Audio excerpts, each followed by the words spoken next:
এই দেখেন একটা বই, মাসনুন সালাত ও দোয়া শিক্ষা। মাসনুন সালাত ও দোয়া শিক্ষা লিখেছে আবু আব্দুল্লাহ মোহাম্মদ শহীদুল্লাহ খান মাদানী।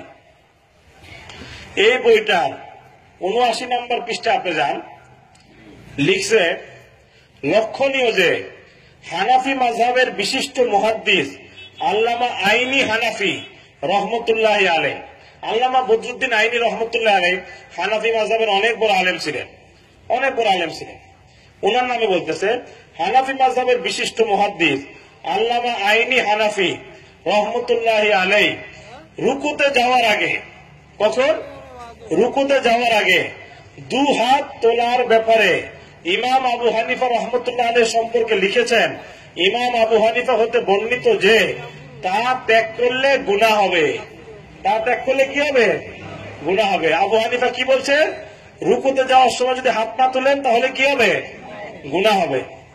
নিচে রেফারেন্স দিছে উমদাতুল কারি, হানাফি মাযহাবের কিতাব, বদরুদ্দিন আইনি রহমতুল্লাহ আলাইহির কিতাব উমদাতুল কারি, 5 নম্বর খণ্ড, 272 নম্বর পৃষ্ঠা।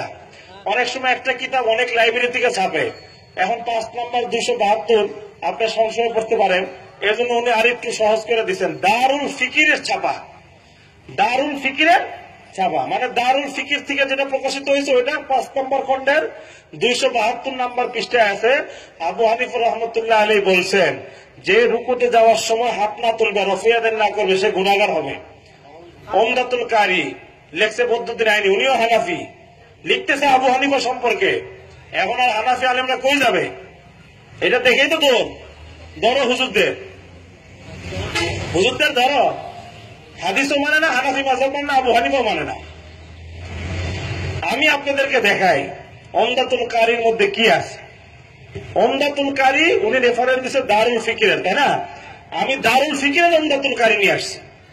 দারুল ফিকিরের উমদাতুল কারিতে আপনারা দেখেন কি আছে।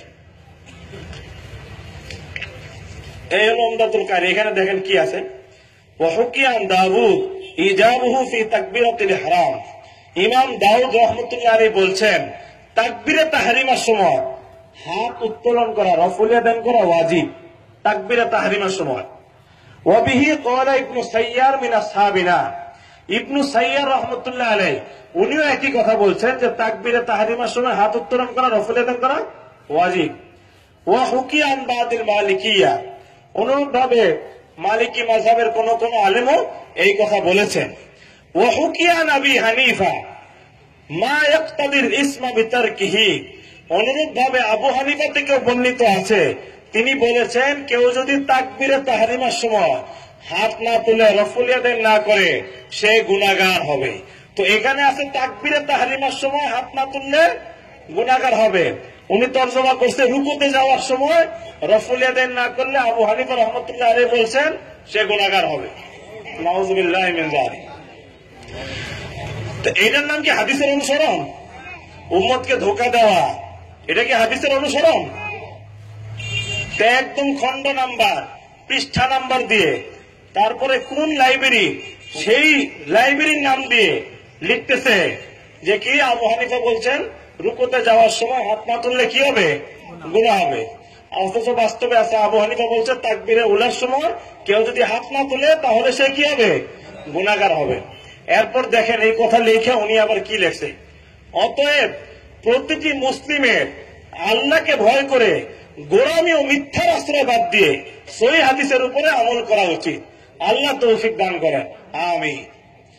আচ্ছা, এই জন্য বললেন যে প্রতিটি মুসলিমের উচিত আল্লাহকে ভয় করে গোরামি মিথ্যা বাদ দিয়ে সহিহ হাদিসের উপর আমল করা উচিত। এই গোরামি আর মিথ্যার এই আশ্রয়টা কি উনি নিজে নিছেন না?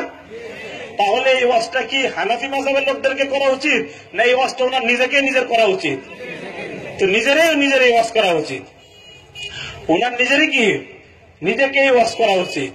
কিন্তু আফসোসের বিষয়, যখন আল্লাহর ভয় অন্তর থেকে বের হয় তখন এরকম খণ্ড পৃষ্ঠা নাম্বার দিয়ে জালিয়াতি করতেও কোনো কি হয় না, হাত কাঁপে না, হাত কাঁপে না। এইভাবে লিখে রাখে। তো আমরা এই সময় এই সমস্ত জিনিস দেখে, এই সমস্ত বই পড়ে আমাদের কত ভাই ধোঁকা খায়। ছোট ভাই এই সমস্ত বই নিয়ে বাস তর্ক জুড়ে দেয়।